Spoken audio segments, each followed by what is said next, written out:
Class 10th UP board का 2016 का set number first हल करते हैं। इंग्लिश का पहला सेट है 2016 का। पहला देखिए, योर ब्रदर्स डाइड, कहाँ से आया है? सी राज गोपालाचारी का लिखा हुआ part, the enchanted pool.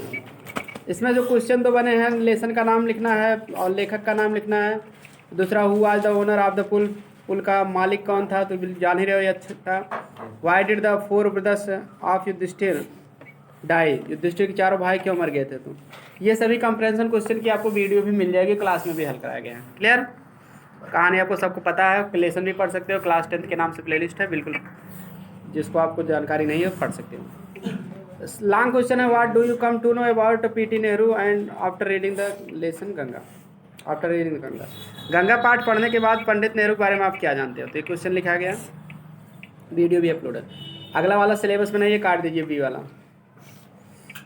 Y did postman go to his boss laughing heartily, postman अपने बास के पास यहाँ जी भर के हंसता हुआ क्यों चला गया, दिल खोल कर हंसता हुआ? अगला क्वेश्चन है, what did Socrates want Athens to be, सुकरात एथेंस को क्या होने के लिए चाहता था, यानी क्या बनाना चाहता था? What did he ask the Athenians to do to achieve this end, इस उद्देश्य को प्राप्त करने के लिए वह एथेनियंस माने एथेंस के लोगों से क्या कहा? तो दोनों क्वेश्चन आपको लिखाया गया, वीडियो भी अपलोडेड है, ठीक है, चैनल पे मिल जाएगी आपको, क्लास 10th के नाम से है प्लेलिस्ट। और तीसरा वाला आपके सिलेबस में ही नहीं, आगे बढ़ जाइए।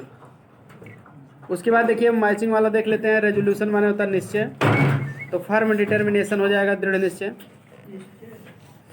हाँ दृढ़ निश्चय, फर्म डिटर्मिनेशन। पास्ट माने होता है रुकना, तो स्टॉप्ड हो जाएगा। इन कोर्स ऑफ माने के दौरान, तो ड्यूरिंग माने के दौरान। ट्रेडिशन माने परंपरा, तो ओल्ड कस्टम्स, जो पुरानी परंपरा होती है, कस्टम्स माने प्रथा, उसी को परंपरा कहते हैं। क्लियर? पुरानी कस्टम्स, पुरानी प्रथा या परंपरा एक ही चीज़ है। चलिए आगे बढ़ते हैं। अगला क्वेश्चन आपका जो है, एवर इन मोशन, आपका आया है द फाउंटेन से। क्लियर? उसके बाद जो है द फाउंटेन, इसके लेखक हैं यानी कवि जेम्स रसेल लावेल। देखिए दो क्वेश्चन बनाया, फ्रॉम विच पोएम है स्टैंजा बीन टेकन, कहाँ से लिया गया? तो आप बिल्कुल लिख सकते हो कविता का नाम द फाउंटेन, आथर इसका लिख सकते हो जेम्स रसेल लावेल। Each of the four line describes a particular quality of the fountain mention them, मतलब चारों लाइन के प्रत्येक लाइन जो है फवारे के विशेष गुण का वर्णन करते हैं, उनका चर्चा करो। तो ये सब क्वेश्चन आपको बताए गए हैं, वीडियो भी बना है, आप देख सकते हो। क्लियर? क्लास 10th के नाम से प्लेलिस्ट है, तो पूरा आपको जितने क्वेश्चन है सबका छटवाया गया है, वीडियो देख लीजिए अगर नहीं आ रहा है तो। आगे देखिए, 4 लाइन कविता लिखो या तो सेंट्रल आइडिया लिखो, फिर आगे बढ़ते हैं। अब देखिए आपका क्वेश्चन 7 में है, जो पहला है, why has the life of Edison been called great and eventful, Edison का जीवन क्यों महान और महत्वपूर्ण कहा गया है? दूसरा क्वेश्चन है, why did king of Ujjain want to sit on the judgement seat of Vikramaditya, Vikramaditya के न्याय सिंहासन पर उज्जैन का राजा क्यों बैठना चाहता था? तो ये दोनों क्वेश्चन आपको लिखाए गए हैं, वीडियो भी बनी है। तीसरा सिलेबस में नहीं, आगे बढ़िए। Edison was a great inventor, Edison एक महान आविष्कारक था, but he was never awarded a medal for his invention, लेकिन वह अपने आविष्कार के लिए कभी पदक से पुरस्कृत नहीं किया गया। तो फॉल्स है, बिल्कुल फॉल्स है। Edison said I shall never invent anything which will destroy life, I want to make people happy, बात एकदम सही है। Vikramaditya was the king of Ujjain, ये भी सही है। अगला वाला सिलेबस में नहीं, आगे बढ़िए। एडिसन डाइड, मरा था, एडिसन कब मरा था? 18 अक्टूबर 1931 को मरा था। पिटाई क्यों पाया था अपनी माँ से? एयर स्मैश द एग्स, 30 तीसरा वाला। और व्हेन माउंट वाज डग, जब टीला खोदा गया तो क्या मिला था? किंग राज ने power, judgement seat of Vikramaditya, last वाला। हिटलर बिलीव्ड इन, ये तो सिलेबस में नहीं, काट दीजिए, आगे बढ़िए। देखिए सेक्शन बी में आ जाते हैं। On Sunday play hockey they every, तो they play hockey on every Sunday. अगला pilgrim said to the policeman, indirect बनाना, सेट टू का आप क्या कर दोगे? Asked. The pilgrim asked the policeman if, if के बाद जो है दिस का दैट हो जाएगा, that was the way to Sangam, if that was the way to Sangam, ठीक है। अगला है I know him very well, कई बार बताया, he is very well known to me, is very well known to me. अगला है नोक्साट टू लगता, बाय नहीं लगेगा। The naughty boy ran away as he was लगा दो, क्योंकि बी का सही फॉर्म भरना है तो वाज हो जाएगा, पास्ट में है। The sun sets in the west, he kept on working till night भी कह सकते हो, वह रात तक काम करता रहा। वर्किंग हार्ड भी कह सकते हो, वह कठिन परिश्रम करता रहा, थोड़ा ही लिखना चाहो तो। क्लियर, वह कठिन परिश्रम करता रहा, या ही kept on working till night कर दो, या टिल हिज फादर केम, जब तक इसके पिता नहीं है जी नहीं आ गए, ऐसे भी कर सकते हो। क्लियर, टिल ही फिनिश्ड हिज वर्क, जब तक कि वह अपना काम पूरा नहीं कर लिया, तो पास्ट में ही बनाओगे। क्लियर। अच्छा, आगे है सक्सीड कर दो, yes U double C double E D, carry कर दो C A double R Y. चलिए वो देख लेते हैं पंचुएशन। पहले इन्वर्टर कामा आप लगा दीजिए, उसके बाद आई बड़ेस कर दीजिए। Is this your final decision, उसके बाद इन्वर्टर कामा यहाँ बंद करोगे, फिर नीचे कामा लगाओगे। क्लियर, डिसीजन का डिसीजन ही रहेगा, उसके बाद इन्वर्टर कामा बंद के नीचे कामा लगाओगे। फिर सेड अमित में ए बड़ेस कर दोगे टू हिज फादर, ठीक है। फादर के बाद जो है आप क्या करोगे, फुल स्टॉप कर दोगे। क्लियर, उसके बाद फिर इन्वर्टर कामा लगाओगे, वाई बड़ेस करोगे, फिर वो यस के बाद कामा लगता है, वाक्य आगे लिखा जाता है। इन्वर्टर कामा लगा के वाई बड़ेस करके यस लिखो, कामा लगाओ, फिर आई बड़ेस करो। Can not make any alternation, उसके बाद इन्वर्ट अल्टरनेशन के बाद इन्वर्टर कामा बंद कर दो, नीचे कामा लगा दो, सेड इज फादर लिख के फुल स्टॉप। बात समझ में आया। चलिए आगे देख लेते हैं, ट्रांसलेशन देख लेते हैं। आज भारत के कुछ शहरों को स्मार्ट बनाने का प्रयत्न जोरों पर है। क्लियर, तो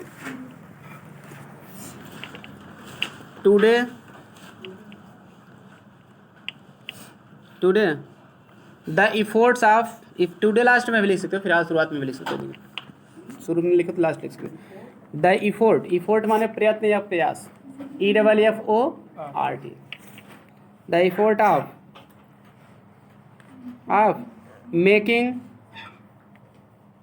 making some cities of India smart, some cities of India smart,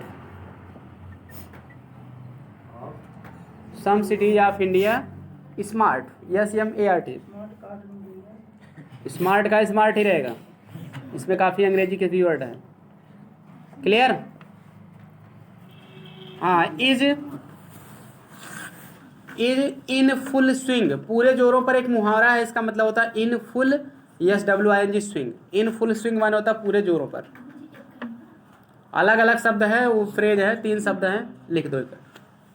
clear, इन, उसके बाद फुल लिखोगे, स्विंग लिखोगे, ठीक है, फ्रेज या मुहावरे, ठीक है। एक उनका इकट्ठा, तीनों का इकट्ठा अर्थ लिया जाएगा, ना कि इन माने में लोगे, फुल माने पूरा लोगे, स्विंग माने झूला, ऐसा कुछ नहीं लोगे। इन फुल स्विंग तीनों शब्द लिखे जाएंगे, उस तीनों का इकट्ठा अर्थ लिया जाएगा पूरे जोरों पर। क्लियर, इसका लक्ष्य शहर को स्वच्छ, सुंदर एवं आधुनिक सुविधाओं से युक्त बनाना है। इट्स एम, इसका लक्ष्य क्या करेंगे, it's aim is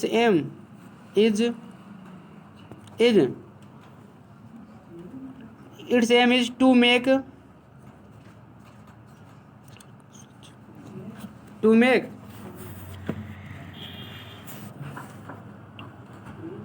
the city में शहर, टू मेक द सिटी, शहर को बनाना है। क्या क्या बनाना वही लिखते चलोगे, लिखा clean, to make the city clean, comma beautiful and full of modern facilities. Full of माने से युक्त या से भरा हुआ, मॉडर्न MODERN मॉडर्न, फैसिलिटीज माने सुविधाओं, FACILITIES। Clear, and full of modern facilities. Clear, अभी समय सड़क वड़क बहुत बन भी रहे हैं, तो इसलिए ऐसे ट्रांसलेशन आ सकते हैं, क्योंकि ज़्यादा जोरों पर सरकार ध्यान दे रही है सड़क बनाने को। क्लियर, और शहरों को आज स्मार्ट भी बना रहा है। तो अब इसके अंतर्गत कूड़े करकट का प्रबंधन, जनता शौचालयों का निर्माण, ये भी सरकार बनवा रही, बिजली एवं पानी की समुचित व्यवस्था आती है। इसके अंतर्गत आती है मतलब इसके अंतर्गत इट कंटेंस होगा, इसमें समाहित होता है या इसके अंतर्गत आता है। It contains CONTAINS it contains इसमें इसके अंतर्गत आती हो गया। क्या क्या आती है इसमें? कूड़े करकट का प्रबंधन। लिखो द मैनेजमेंट ऑफ, अब एक चीज़ बताओ, द मैनेजमेंट, मैनेजमेंट मानो तो प्रबंधन, the management of garbage means कूड़ा करकट, जानते हो ना गार्बेज, क्लास 7 पढ़े थे मिस्टर गार्बेज मिसेस पॉलीथीन। तो गार्बेज कह दो GARBAGE, गार्बेज भी कह सकते हो, डस्ट भी कह सकते हो, डर्ट भी कह सकते हो, सब होता है। क्लियर? जंक भी कह सकते हो, जंक माने भी कूड़ा करकट। क्लियर? JUN के, ठीक है। तो गार्बेज या जंक भी कह सकते हो। हाँ, मैनेजमेंट ऑफ जंक या गार्बेज। हाँ, काम करके जनता शौचालयों का निर्माण। तो लिखो द कंस्ट्रक्शन, कंस्ट्रक्शन माने निर्माण होता है, मेकिंग भी कह सकते हो, मेकिंग माने बनाना, कंस्ट्रक्शन या मेकिंग भी कह सकते हो, या में क्या या construction CONSTRUCTION of public toilets, public में जानता, टॉयलेट्स TOILET टॉयलेट्स। अच्छा, काम करके लिखो बिजली एवं पानी की समुचित व्यवस्था। तो पब्लिक टॉयलेट्स शहरों में जगह जगह सड़कों पे पब्लिक टॉयलेट्स बन रहे हैं ताकि गंदगी इधर उधर ना हो।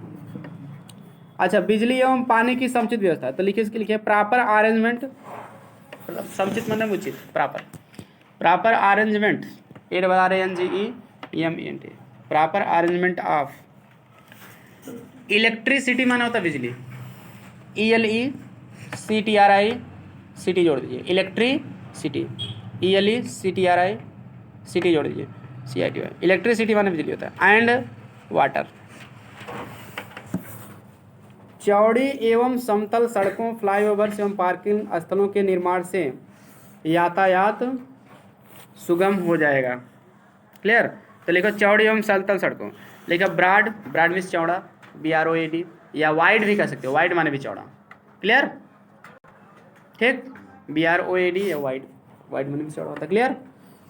एंड प्लेन रोड्स, प्लेन माने समतल, रोड्स कामा फ्लाईओवर्स को फ्लाईओवर्स ही रहेगा, ये भी एक इंग्लिश का वर्ड है, FLY हाइफन करके ओवर्स सिम जोड़ दीजिए OVERS, fly FLY OVERS flyovers.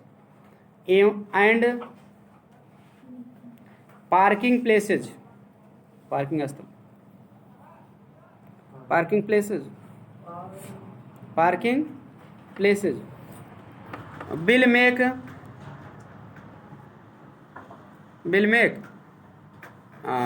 Traffic, traffic मतलब होते यातायात, TRAFFIC ट्रैफिक इजी, सुगम मतलब आसान, विल मेक ट्रैफिक इजी मतलब हो गया इनके निर्माण से यातायात आसान हो जाएगा या सुगम हो जाएगा। क्लियर? मतलब यातायात को आसान बना देगा, कहने मतलब इन सभी का जब निर्माण हो जाएगा तो यातायात सुगम हो जाएगा। बस कंप्लीट हो गया। चलिए देखते हैं आगे। Your college is organising 3 days educational tour. अब यहाँ एप्लीकेशन किस पे आया उसको समझ लो आप। कह रहे हैं कि आपका कॉलेज ऑर्गेनाइजिंग मैंने व्यवस्था कर रहा है 3 days एजुकेशनल टूर, 3 दिन का शिक्षा का भ्रमण की व्यवस्था है। जैसे कभी कभी स्कूल वाले घुमाने ले जाते हैं ना, टूर पे ले जाते हैं, तो मान लीजिए आपके कॉलेज वाले 3 दिन आपको टूर पे ले जा रहे हैं। Write letter to your father, अपने फादर को पत्र लिखना है इसमें, टू रिक्वेस्टिंग हिम, उनसे यह प्रार्थना करो, टू अलाउ यू कि आपको अनुमति दे go on a tour, tour पर जाने की, and send you 2000 rupees for the expenses, expense मैंने खर्च, और खर्च के लिए 2000 रुपये भी आपको भेज दें। पैसा मांगने के लिए देखिए, किताब खरीदने के लिए भी मांगा जा सकता है, फीस जमा करने के लिए तमाम प्रकार से क्वेश्चन आता है। ना सोचो कि हम क्या बताएं, दूसरा आ गया, एक याद करते रहो पैसा मांगने के लिए, चाहे जो आए कारण वही आपको उसी एप्लीकेशन से बता देना। क्लियर? तो इसको करना कैसे है, लिखना है डियर फादर करके। क्लियर? पहले बताना सब कुछ कि मतलब कि आप योर की जगह माई कॉलेज कर देना या आवर कॉलेज। क्लियर? बता देना कि मेरा कॉलेज जो है इसे लिखते जाना, is organising 3 days educational tour. Clear? 3 दिन की बता दो व्यवस्था कर रहा है, तो मतलब कि वैसे कह देना कि please give me allow to go on a tour. Clear? Tour पर जाने के लिए मुझे अलाउ कर दिए, मतलब अनुमति दे दी, I want your permission to go on a tour, ऐसे लिख देना अपने भाषा में, हिंदी में समझ के। क्लियर? उसके बाद आपको बता देना कि कृपया जो है 2000 रुपीज़ जो है फॉर एक्सपेंसेज आप क्या करिए, हमको भेज दीजिए, खर्च के लिए भेज दीजिए, क्योंकि भाई उसका चार्ज स्कूल वाले ले लेते हैं कि बस से घुमाने ले जाएंगे, कहाँ ले जाएंगे, ऐतिहासिक स्थानों को दिखाएंगे, जो इतिहास में आप जानकारियाँ पढ़े हैं, ये चीज़ यहाँ है, ताजमहल यहाँ है, लाल किला यहाँ है, ठीक है, जो भी जहाँ है, तो उसको आपको देखा दिखाने ले जाते हैं जानकारी बढ़ाने के लिए। तो इस तरह से आपको उसके लिए पैसा मांगना है 2000 रुपये। लिख ले जाओगे, बिल्कुल। ये क्वेश्चन है। अगला है write an application to the principal of your college for the regular opening of library and purchase some new book. अपने प्रिंसिपल को पत्र लिखना, उसमें कहना है कि लाइब्रेरी को नियमित रूप से लाइब्रेरी खुली रहे, इसके लिए आपको कहना है, और कुछ किताबें, नई किताबें खरीदना है आपको। क्लियर? तो मतलब लाइब्रेरी की व्यवस्था मतलब कि आपके स्कूल में है और नियमित रूप से खुली नहीं रहती, उस किताब मिल नहीं पाती वहाँ से, तो आपको उसके लिए लिखना है। अगला देखिए निबंध जो है, विजिट टू ए रिवर है, किसी नदी को आप विजिट माने भ्रमण, नदी को भ्रमण करेंगे, जैसे गंगा नदी को आप देखने गए हो, क्या गोदावरी नदी, हरिद्वार, कोई भी में कहीं नदी, कोई भी नदी, गंगा जमुना सरस्वती से लेके ताप्ती, ठीक है, सिंधु नदी, कोई भी नदी आप देखने गए, उसका क्या करना है, आपको वर्णन करना है। क्लियर? इंडियन फेस्टिवल बता देना है, भारतीय त्यौहार, कोई भी त्यौहार इसमें आप लिख सकते हो, दीपावली से लेके Holi. Useful of mobile phone, mobile phone की क्या यूजफुलनेस माने उपयोगिता, क्या फ़ायदे हैं, आपको इसको भी लिख देना है। क्लियर? बिल्कुल आप लिख सकते हो, आप लोग मोबाइल के बारे में सब लोग जानते हो। चलिए आगे बढ़ते हैं। आगे आपका देखिए आंसर पैसेज दिया है, आप इसको जो है खुद सॉल्व कर सकते हैं, ठीक है, जो बहुत ज़्यादा इंपॉर्टेंट आंसर पैसेज रहेंगे आगे आपको बताया जाएगा। क्लियर? बाकी किताब से कराया गया है। तो मिलते हैं नेक्स्ट वीडियो में। Thanks for watching this video. Video पसंद आया तो लाइक, सब्सक्राइब और शेयर जरूर करें।